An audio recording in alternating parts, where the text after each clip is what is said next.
Donc, voyons comment tracer la projection orthogonale du vecteur U sur le vecteur V. Donc, en premier lieu, je dois tracer une droite qui représente la direction du vecteur V, puisque je veux faire la projection de U sur V. Donc, je trace une droite.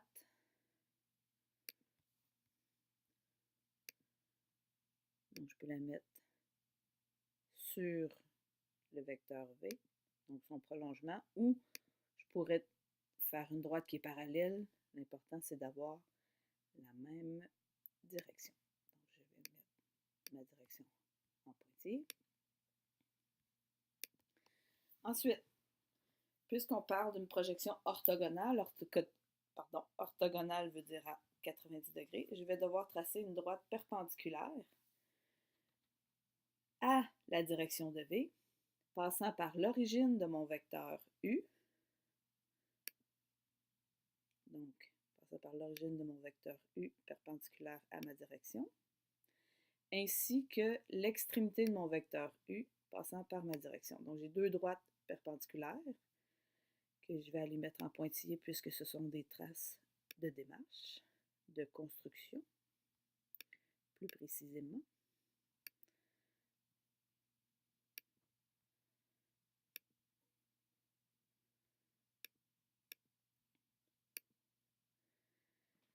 Donc, j'ai la direction de V et j'ai un point d'intersection avec la perpendiculaire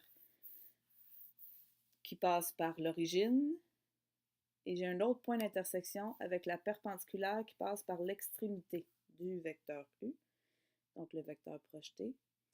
Je vais aller placer mes points d'intersection, donc entre l'origine, la perpendiculaire à l'origine et la direction de V, perpendiculaire à l'extrémité, avec la direction de V. Donc, mon vecteur résultant, c'est le vecteur qui relie mes deux points d'intersection. Donc ici, c'était l'origine, donc la perpendiculaire à l'origine va être l'origine de mon vecteur résultant, et l'autre, l'extrémité. Donc, je vais aller la mettre en couleur. Je vais mettre mon vecteur résultat en couleur.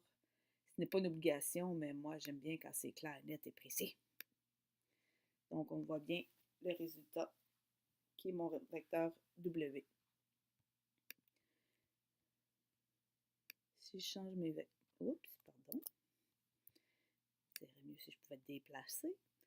Donc, si je change mon vecteur, vous voyez, c'est toujours le même principe.